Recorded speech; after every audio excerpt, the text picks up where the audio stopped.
मेरी माँ दिखने में बहुत खूबसूरत थी, मैं भी उनकी तरह दिखती थी। लोग कहते ये तो अपनी माँ की कार्बन कॉपी है, पर लोग ये भी कहते कि अपनी माँ की तरह मत बनना, क्योंकि रात होते ही मेरी माँ घर से निकल जाती थी और सुबह अंधेरा होने से पहले घर आती। वो कहाँ जाती ये तो मुझे नहीं पता, मैंने भी कभी उनसे पूछने की कोशिश नहीं की, पर वो जब घर आती तो उनके चेहरे पर मुस्कुराहट होती, वो बहुत खुश लगती।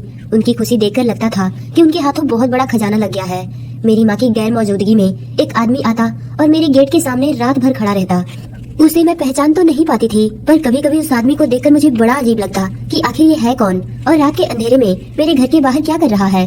कुछ दिन यूं ही गुजरते गए। एक दिन अचानक मैंने अपने आप को आईने में देखा तो डर गई, क्योंकि मेरा पेट अचानक से इतना बड़ा हो गया था। मेरी माँ दिखने में तो बहुत खूबसूरत थी, पर मेरे पापा से उनका हमेशा लड़ाई झगड़ा होता था, क्योंकि मेरे पापा काम के सिलसिले में महीनों घर से बाहर रहते थे और महीनों बाद जब मेरे पिता घर आते तो मेरी माँ उनसे उखड़ी उखड़ी रहती। उनके बीच कई दिनों तक बात नहीं होती। माँ और बाप दोनों की लड़ाई देखकर मैं दिन प्रतिदिन मायूस होती जा रही थी। दोनों की लड़ाई झगड़ों ने मेरी मासूमियत को छीन लिया था। मैं हर वक्त गुमसुम रहती। मुझे यूं गुमसुम देखकर लोगों को तरस आता। लोग कहते अपनों के प्यार की भूखी है, वरना इतनी छोटी सी उम्र में कोई यूं खामोश नहीं रहता।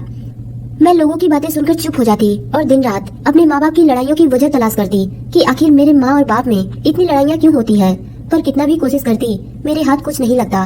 कभी कभी मेरे मन में ख्याल आता कि शायद पापा ज्यादा दिन तक हम लोगों से दूर रहते, इसीलिए माँ और पापा की लड़ाई होती। जब मेरे साथ ये सब कुछ हुआ तो उस वक्त मेरे पापा घर से महीनों बाहर थे। उस रात मेरी माँ को अंधेरा होने का इंतजार था। उस रात भी मेरी माँ मेरे सोने के बाद खामोशी से घर से बाहर निकल गई थी और मैं गहरी नींद में सोई थी। तभी आधी रात को मेरे घर के दरवाजे पर किसी की दस्तक हुई। इस वक्त आखिर मेरे दरवाजे पर कौन आया होगा, ये सोचकर मैं थोड़ी परेशान हुई, पर डरते डरते दरवाजे के पास जाकर मैंने दरवाजा खोल दिया। तभी मेरे सामने वही आदमी नजर आया जो हर रात मेरे घर के सामने खड़ा रहता। मैंने उससे पूछा आप कौन, तो उसने अपना परिचय देते हुए बताया कि वो मेरे पापा के दोस्त मनोज अंकल का बेटा आलोक है। मुझे मनोज अंकल के बारे में पता था कि वो मेरे पापा के गहरे दोस्त थे। पहले वो अक्सर हमारे घर आया करते। बचपन में मैंने आलोक को भी देखा था, पर आलोक जब थोड़ा बड़ा हुआ तो पढ़ाई के लिए बाहर चला गया। पढ़ाई करने के बाद वो इंडिया वापस आया और आज अचानक मेरे घर के दरवाजे पर उसने मुझसे कहा कि जो आदमी तुम्हारे गेट के सामने खड़ा रहता वो कोई और नहीं, मैं ही था। मैंने उसके खड़े होने की वजह पूछी तो उसने बताया कि वो मुझसे प्यार करता है, पर तुम्हारी माँ की मौजूदगी में अपने प्यार का इजहार नहीं कर पाता था।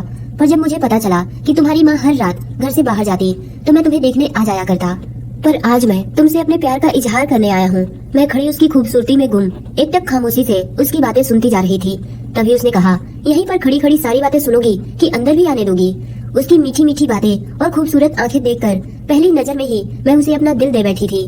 मैंने कहा हाँ क्यों नहीं, आओ बैठो। मैंने अपने माँ बाप की गैर मौजूदगी में उसे अपने घर के अंदर बुला लिया। हम दोनों लोग घंटों देर तक बातें किए और कुछ देर बाद वो मेरे घर से चला गया। उसने एक बार भी मेरी माँ के बारे में नहीं पूछा कि देर रात गए तुम्हारी माँ आखिर कहाँ जाती है। मैं तो ये चाहती ही थी कि वो इस तरह की बातें मुझसे ना पूछे, क्योंकि मैं भी उसे ये सब बताना नहीं चाहती थी। धीरे धीरे ये सिलसिला अब हर रोज का हो गया। आलोक हर रात मेरे घर पर आता और हम दोनों घंटों तक ढेर सारी बातें करते। अगर वो किसी दिन नहीं आता तो मैं बेचैन हो जाती। उसकी मौजूदगी अब मुझे अच्छी लगने लगी थी। ये सब मेरे अकेलेपन का नतीजा था, क्योंकि बचपन से मुझे माँ और बाप दोनों का प्यार नहीं मिला था। वो लोग तो अपने ही जीवन में परेशान रहते। मैं क्या सोचती हूँ, क्या चाहती हूँ, इससे तो उन्हें कोई मतलब नहीं था। मैं बचपन से लेकर आज तक अपने आप को अकेला महसूस करती आ रही थी, पर जब आलोक का साथ मिला तो मेरी दुनिया यूँ बदल सी गई थी। बल्कि यूँ कहे कि मुझे आलोक से प्यार हो गया था। एक रात की बात है, धीरे धीरे मैं और आलोक एक दूसरे से बातें ही कर रहे थे। तभी अचानक किचन से कुछ गिरने की आवाज आई। मैं डर गई। मुझे यूँ डरता हुआ देख आलोक ने मुझे अपनी बाहों में जकड़ लिया। फिर क्या था, उसकी बाहों का सहारा मिलते ही मैंने खुद को उसे सौंप दिया। अब मुझे अपने माँ बाप के झगड़ों की परवाह नहीं रहती। वो अब झगड़ते तो मैं उन्हें रोकती टोकती नहीं, बल्कि उनके हाल पर छोड़ देती और रात होने का बेसब्री से इंतजार करती। हम दोनों को इस तरह साथ रहते काफी वक्त गुजर गए थे। एक रात वो मेरे घर नहीं आया तो मैं बेचैन हो गई। मैंने कई बार उसको फोन भी किया, पर उसने फोन नहीं उठाया। उसके अगले ही दिन मेरे पापा घर आए थे। मैं अक्सर उन्हें देखकर खुश हो जाया करती थी, पर आज मैं उन्हें देखकर खुश नहीं थी, क्योंकि मुझे पता था कि इनकी मौजूदगी में मैं आलोक से नहीं मिल पाऊंगी। और मैं अपने पापा के जाने का बेसब्री से इंतजार करने लगी कि कब ये घर से जाए और मैं आलोक से मिल सकूं। लगभग एक हफ्ते रहने के बाद मेरे पापा घर से चले गए थे। इस बार अपने पापा के जाते ही मैं बहुत खुश हो गई थी और मेरी माँ के लिए तो जैसे बाहर आ गई थी। हम दोनों ही अपनी बर्बादी से बेखबर अपनी दुनिया में खुश और मगन थे। मेरे पिता के जाने के बाद रात होते ही मेरी माँ घर से निकल चुकी थी और मैं अपने महबूब का इंतजार करने लगी। पर मेरा ये इंतजार ही रह गया। वो मुझसे मिलने नहीं आया। अपने बेचैन दिल को संभालते हुए मैंने उसे फोन भी किया, लेकिन हर बार की तरह इस बार भी उसने फोन नहीं उठाया। मैं बहुत परेशान हो गई थी। उसकी यादों में मैंने खाना पीना तक छोड़ दिया था। मुझे बस उसकी याद सता रही थी। धीरे धीरे करके मैं बहुत कमजोर होती जा रही थी। मुझे देखकर लगता था कि मैं बरसों की बीमार हूँ। एक रात अचानक मेरे पेट में बहुत तेज दर्द होने लगा। मुझे उल्टियाँ तक आने लगी। मैंने किसी तरह अपने आप को संभाला। कुछ दिन बाद मेरे साथ कुछ अजीब सा होने लगा, कुछ ऐसा जिसकी मुझे समझ न थी। एक दिन खुद को आईने में देखा तो हैरान थी। मेरा पेट बहुत बड़ा लग रहा था। मुझे लगा कि शायद मेरे पेट में कोई बीमारी हो गई है, लेकिन दिन प्रतिदिन मेरा पेट बढ़ने लगा। मैं समझ नहीं पा रही थी कि मेरे साथ ये सब क्या हो रहा है। मेरी माँ जो अपनी जिंदगी में मगन थी, एक दिन अचानक उनका ध्यान मुझ पर गया। वो मेरे पास आई और मुझे ऊपर से नीचे तक देखते हुए पूछी, ये क्या है? तुम्हारा पेट दिन प्रतिदिन बढ़ता क्यों जा रहा है? मैं अपनी माँ की बात सुनकर हैरान थी। मैंने कहा, पता नहीं। पर इस बार मेरी माँ ने मुझसे सख्ती से पूछा कि बताओ ये सब कैसे हुआ और कौन है वो शख्स जिसके साथ तुम्हारा ये सिलसिला शुरू है। उस दिन पहली बार मेरी माँ ने मुझसे शक्ति से पूछा था। उनका गुस्सा देखकर मैं घबरा गई और उन्हें सब कुछ बता दिया कि मैं मनोज अंकल के बेटे आलोक से प्यार करती हूँ और वो भी मुझसे प्यार करता है, मुझे अपनाना चाहता है। मेरी बात सुनकर मेरी माँ बहुत देर तक खामोश रही और फिर अपना सर थामकर रोने लगी। रोते हुए उन्होंने कहा, जिसे तुम मोहब्बत का नाम दे रही हो, दरअसल वो मोहब्बत नहीं, धोखा है। उस लड़के ने तुम्हारा इस्तेमाल कर कहीं चला गया और तुम इसे मोहब्बत का नाम दे रही हो। मुझे अपने माँ के मुंह से ये सब सुनकर समझ में नहीं आ रहा था कि आखिर मेरी माँ ऐसा क्यों बोल रही है। वो मेरे प्यार को झूठा क्यों बोल रही है। पर मैं इस बात से पूरी तरह बेखबर थी कि जो इंसान मुझसे जिंदगी भर साथ निभाने के कस्में वादे कर रहा था, दरअसल उसकी मोहब्बत सिर्फ ढोंग थी, एक धोखा था, फरेब था या फिर बदला था। मेरी माँ जो हर रात घर से बाहर रहती, वो मेरे पापा के दोस्त मनोज अंकल से मिलने जाती थी। मेरी माँ और मनोज अंकल का पिछले 2 सालों से अफेयर चल रहा था। मेरी माँ की वजह से एक सीधी साधी औरत का घर तबाह हो चुका था, यानी कि आलोक की माँ। मेरे पिता को जब मेरी माँ के बारे में पता चला तो वो पूरी तरह टूट चुके थे। ये सब जानकर उन्हें बहुत बड़ा धक्का लगा था। इतनी बड़ी हकीकत जानने के बाद भी वो मेरी माँ को सिर्फ मेरी वजह से बर्दाश्त कर रहे थे, इसलिए वो जानबूझकर काम का बहाना बनाकर घर से दूर रहा करते थे। जब मनोज अंकल और मेरी माँ की नजदीकियों की खबर उनके बेटे को पता चली तो वो ये सब जानकर गुस्से से तिलमिला उठा था। उसका बस चलता तो मेरी माँ को मार डालता, पर उसने मेरी माँ से बदला लेने के लिए मेरा इस्तेमाल किया। मैं जो उसकी माँ की तरफ बेकसूर थी, मुझे मोहरा बनाकर इन सब में उसने मेरा इस्तेमाल किया था। इतने दिन तक मेरे साथ खेलने के बाद मुझसे मुंह मोड़कर ऐसे मेरी जिंदगी से निकल गया कि दोबारा मुझे उसकी शकल तक नजर न आई। जब मुझे मेरी माँ ने सारी हकीकत बताई तो मैं शॉक्ड रह गई। मुझे यकीन भी नहीं हो रहा था कि मेरी माँ ऐसा भी कर सकती है और कोई मुझसे बदला लेने की खातिर मेरी जिंदगी और मेरे जज्बात से खेल गया। मेरे प्यार का वो बुरी तरह मजाक बना गया। आज से पहले मेरी माँ जो अपनी दुनिया में गुम थी, उन्हें अपनी खुशी के अलावा कुछ नजर नहीं आता था, पर आज वो ये सब जानकर खूब रो रही थी। जब माँ और बाप ही इस तरह का गलत रास्ता अपना लेते हैं तो फिर उनकी गलती की सजा उनकी औलाद को तो मिलना ही मिलना है। मेरी माँ की गलती की सजा आज मुझे मिल चुकी थी। मेरी माँ ने जिस मर्द के साथ रिश्ता निभाया था, उसी शख्स का बेटा आज मेरी तबाही का वजह बना था और मेरी माँ मेरी तबाही को रोक भी नहीं पाई थी क्योंकि वो गलत थी, इसीलिए उनकी बेटी के साथ ऐसा हुआ। मगर कहते हैं कि जब औलाद को तकलीफ होती है तो कठोर से कठोर माँ बाप का रूह भी कांप उठता है। मेरी तकलीफ पर मेरी माँ कांप उठी थी।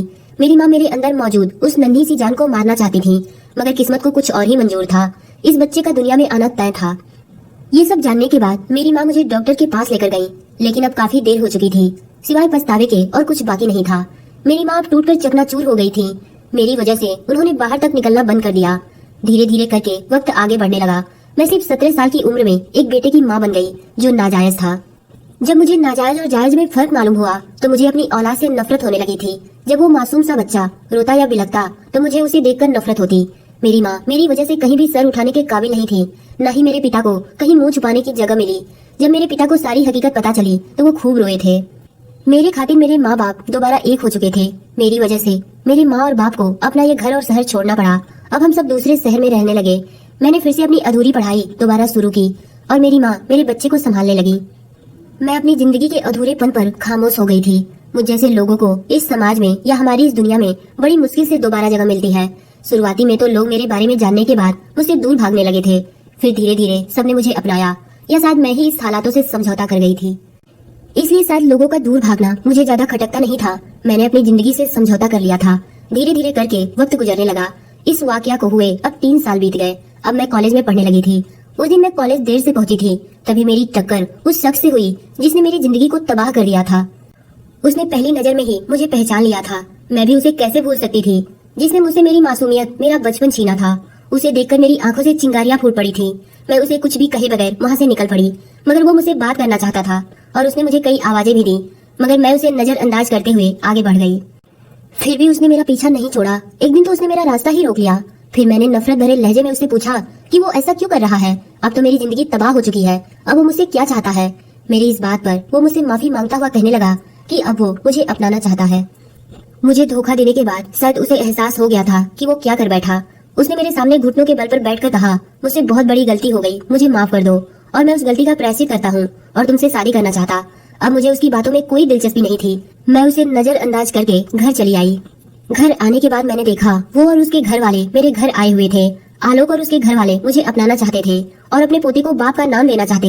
ये सब सुनने के बाद मैं गुस्से में बिना कुछ बोले कमरे में चली आई।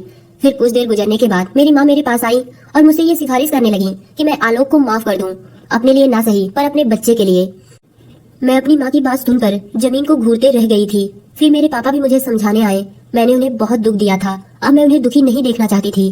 मुझमें उनकी बात को टालने की हिम्मत नहीं थी, इसलिए मैंने उस शख्स को दोबारा अपनी जिंदगी में जगह दे दिया। आलोक से शादी होने के बाद मैं अपनी सुहाग की सेज पर बैठी हुई थी और मेरे पास मेरा 3 साल का बेटा भी था, जिसे आज मैंने पहली बार बड़े प्यार से अपनी बाहों में उठाकर सीने से लगा लिया था। मेरी ममता भरी आगोश में वो सोने ही वाला था कि दरवाजे पर दस्तक हुई और उसकी आंखें खुल गई।